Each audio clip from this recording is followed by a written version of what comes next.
All right, welcome back, everyone. Metal Hellbilly, and here I am bringing you the honorable mentions for metal albums of 2025 because I got a lot of people pretty mad that I didn't mention a couple albums, and I get it, but you got to understand there's so much music coming out each and every year.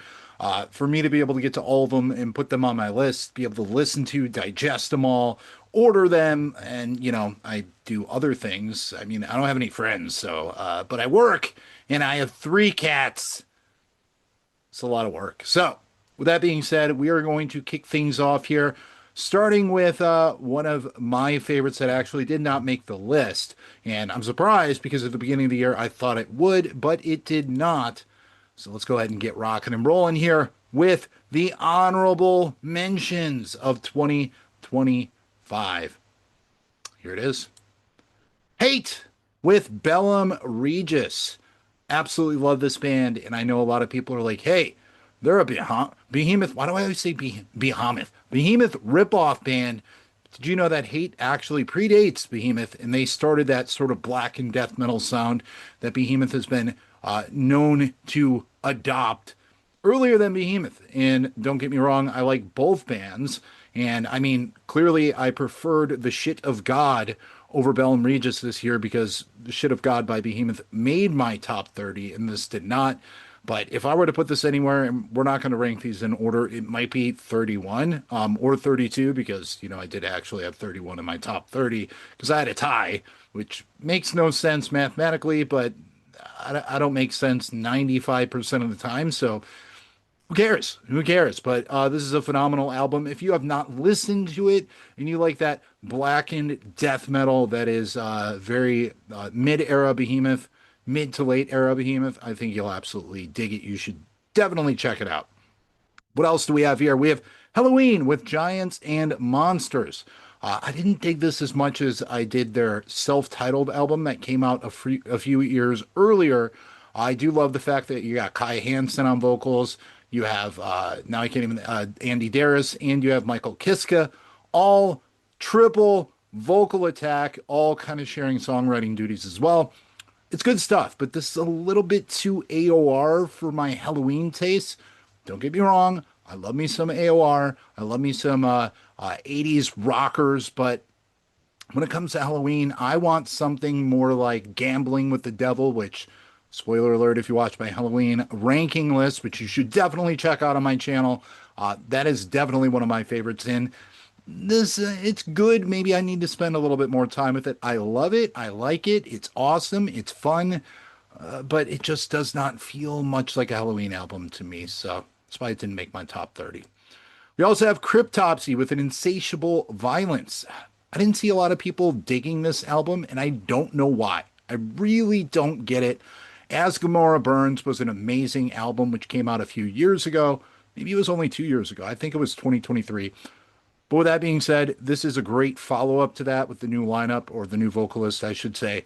It's heavy, it's fast, it's vicious, it's fun, it's pretty much everything that I want from modern techie death metal. I wouldn't really call this tech death, but maybe brutal tech death. What would you call it? Let me know below. What would you call Cryptopsy? Now, forget what the forums say, or what is it, the Metal Archives. What would you call Cryptopsy? This new iteration. I mean, Lord Worm was the greatest all the way back in the day, but this is a solid offering from this band, and I'd like to see what they're going to be coming up with next. Probably another iteration of this, and I personally will not be too mad at it. It's a good album. Then we have Coroner with Dissonance Theory. This is what a lot of y'all have been waiting for. So I spent the last 2 days really digging into this album, and I enjoy it. I really do enjoy it. Now, is it as good as their earlier work? Personally, no, not in my book. But for a band that it took such a long hiatus and had such strong albums earlier on, I got to say they did a really good job. It certainly doesn't sound like they used to. A lot more modern, a lot more polished, a little bit more groove laden, but I like it. All in all, it's good. Some corny lyrics here and there, but I mean, come on. I listen to power metal. Who am I to say what's corny or not? Like Korn is my middle name with a K and a backwards R. because Corn is never mind. All right. What do we got next? We have Helms Deep with Chasing the Dragon. Oh my God, this album rules. I got to thank Frosty over at the Discord, the Heavy Metallurgy Discord, for sharing this album and this band. And holy shit, there's a little bit of everything for any heavy metal fan on this album, as long as you like heavy metal. I mean, I'm not talking about there's no harsh vocals or anything like that. This is certainly not extreme metal, but you get a little bit of power metal here. You get a little bit of 80s metal. You get a little bit of this, a little bit of that, a little bit of spice, and all things nice. And you get Helm's Deep Chasing the Dragon. I was actually spinning this today. So it's been heavy in my rotation. It's growing on me. So at first, when I first saw this, I'm not going to lie, I thought that Dragon was farting out flames and shooting across the space, which would probably be me if I were in space right now, because I just had me some oatmeal and tooting like crazy. But yeah, Helm's Deep Chasing the Dragon. It rules. Check it out. Gruesome with Silent Echoes. I love this band. It's essentially a death tribute band with Matt Harvey on vocals, Matt Harvey of Exhumed, and now I'm thinking of Pounder, which is really interesting because if you listen to him in those two acts and then you listen to him here doing what I would say a perfect rendition of Chuck Schuldiner, holy shit. I like, okay, I like their prior two albums a little bit better. I think Savage Land's my favorite. Twisted Prayers is good. This might edge out Twisted Prayers, but I need to spend a little bit more time with it. I do really like the Human era of Death, and that's essentially what they were going after here. It's a fantastic album. It's a lot of fun. And if you like Death, and you aren't biased and partial, like, oh, no one can imitate Death, like a lot of people online, I think you'll definitely like this. If you haven't checked out this band, do it. Do yourself a favor. Fallujah with Xenotaph. I like some melodic wankery from time to time. I like a little bit of clean vocals in my metal. We know this. We've talked about this before. We know that you could put soap on Shit of God and poop out Dawn Suds.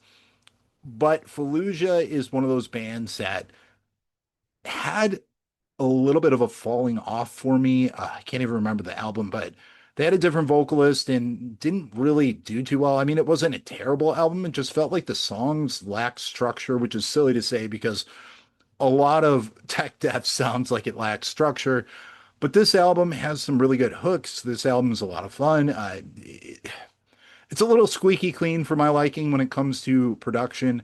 I like a little bit of grime and a little bit of grit in my death metal, but when it comes to this style, you have to be able to hear all the instruments because there's so much shit going on. And I think they did a wonderful job with that. It's not overly compressed. Don't get me wrong. It is fucking clipping like a motherfucker on every single track, which is par for the course with a lot of modern, polished extreme metal. But overall, this is a fun album. It's super melodic, it's super hooky, and it's trippy as hell. Look at that. Artwork is awesome. So, Fallujah with Xenotaph. Check it out. Then we have Shed the Skin with the Carnage Cast Shadows. So this is a veteran crew, somewhat of a super group. If you don't know who Shred the Skin is, you were missing out. Yeah, I fell in love with them about 4 years ago. We got married, had some kids, and they're demonic demon babies that run around and just terrorize the neighborhood. The neighbors love us. They're like the Brady Bunch of fucking hell. But this is punishing. It's fabulous. It's chic, darling. I don't know why I said that. Just, you know what? Fucking unsub. Unsub. This guy on your screen is a douchebag. But yeah, Shed the Skin, definitely not douchebags. Great death metal. If you want something that's just like meat and potatoes, goes for the throat, this would be it. Yeah, good stuff. Then we have Benediction with Ravage of Empires. I know a lot of people didn't really like this. I get it. I mean, Dave Ingram is Dave Ingram. I like Dave Ingram. Anything that he does, I'm going to at least give a fair shake. Is this their best offering? Fuck no. Is this solid, again, meat and potatoes death metal? Yeah. Is it something that I could put on while I'm at the gym and be happy that it's on? Yeah. Is this something that I would play for your grandma if we were to go on a first date?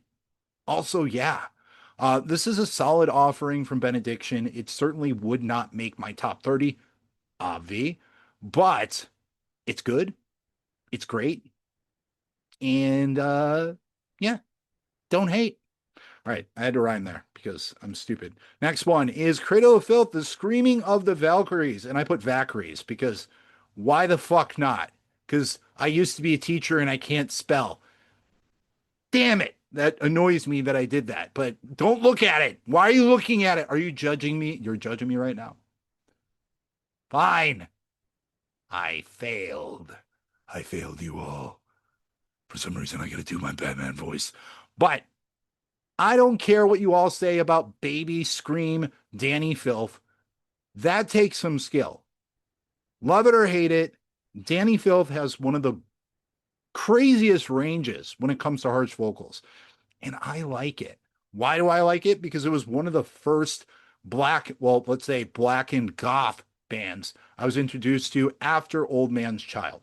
Old Man's Child was the first real black metal album that I heard was now I can't even think of the name of it. When I'm put on the spot, I can't think of anything.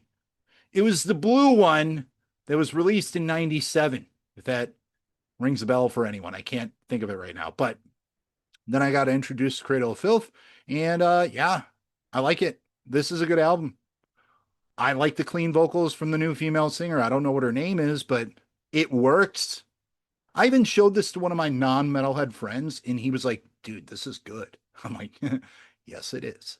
So I don't know if that's a good or a bad thing, but I enjoy it. If I like the music, I don't care the name on it. Cradle of Filth. Screaming of Valkyries. Sounds like I just bought a new vacuum or some shit.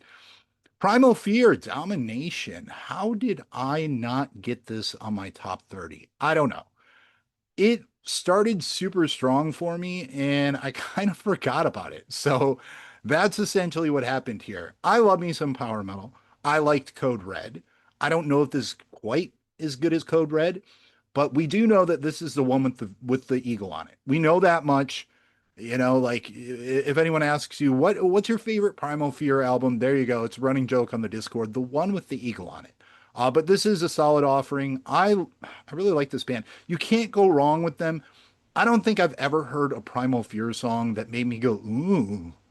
Whereas like the new Dragon Force album, there are quite a few songs on there that made me embarrassed to be a fan of power metal. Like I was super embarrassed. Um, I literally felt like things shriveling that should not shrivel unless it's really cold. Let's just put it that way. Playing Turtle. But yeah, this is a good album. I don't know how I got to talking about Dragon Force, but Primal Fear absolutely rules. Which album should you start with? The one with the eagle on it. Check it out.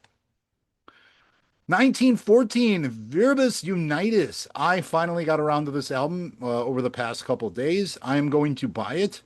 I probably will pay the stupid price tag of $18 for a physical copy on CD. Hopefully, I can find it a little bit cheaper. I have two of their prior albums, and I love them. They're in rotation. Whenever I see it, I'm like, oh yeah, shit, I got to put that on. This is gonna be their best for me. I mean, I need more time with it to be sure of that. This is fucking dark. This is sinister. This is about war. It's like if Sabaton weren't cheesy and were a black metal band. Let's be honest. I know they're listed as death metal. There's so much more black metal in here than there is death metal. Black and death metal, deathly black metal, black death, whatever you want to call it. Holy hell. If I got to this earlier on and it was released earlier in the year and I spent time with it, I could easily see this getting in my top 10. There's no question. That's the problem with these end of year lists. You know, like you don't always get around to everything, and then you put it out in end of February. Yeah, I'm gonna do my end of year list in February this next year. That'll be awesome. You put it out, you know, you start recording it maybe end of November. That's the word I was looking for, or early December, and then there's still stuff that you haven't gotten around to. But this is holy shit. I got to get a physical of this. There's no question. Is this my last one? Nope. Warbringer, Wrath and Ruin. We got a little bit more thrash metal here. And I didn't get this until I found a used physical, which is super rare to find. especially of a Warbringer album. I have all their prior work and it was affordable, but when they released this, $20 for a fucking CD, and I'm not talking about like through their Bandcamp or through their page. I'm talking about through like regular retailers like Amazon and all the other places out there. I can't really think of them right now that I looked at this. Um, but yeah, I found a used one and it was like 11 bucks, which was kind of crazy for used, but I'm like, it's $9 cheaper than new. And the singles I liked, this is solid stuff.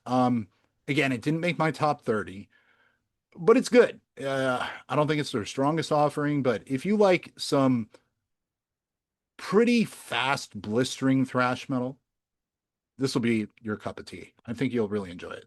No sugar in this tea for sure. Revocation, new gods, new masters. They've been moving away from that thrash metal sound. Dave Davidson is a guitar wizard. Some of the cadences and some of the rhythms that he plays, especially while doing vocals, is fucking mind-boggling. Those of you that don't know, and maybe you've never watched Revocation live, I haven't seen them live in the flesh, but I've seen some live performances of them. It's insane.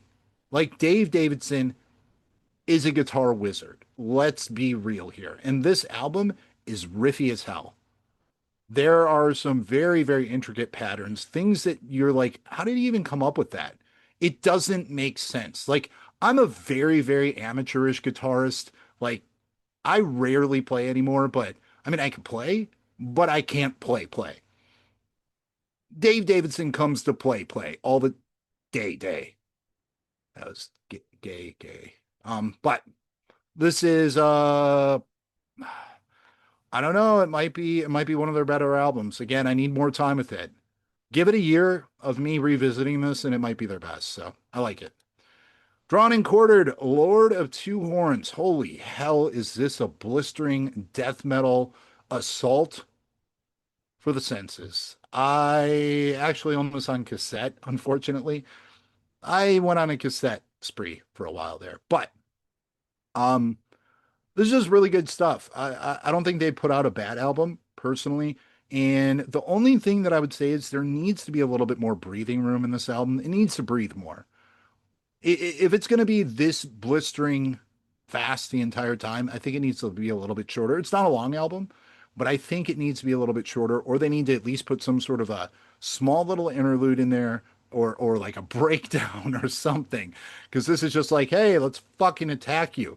And I'm all for that, but it has to be about 22 to 28 minutes if they're going to do that. Maybe even less, but good album overall. And this is the last one. I think that might be the last one. That is it, y'all. So what are your runner-up albums of the year? Do you have some? Or do you not? And I don't know if I stopped sharing or if I'm still sharing. I don't know. But leave me a comment below. Join the channel. Subscribe. Share this with your friends, your family members, your grandma, and your grandma's dog. Because I need more puppies on my channel. But till next time, Metal Hellbilly out. And I need some sleep. It's late. And I'm old.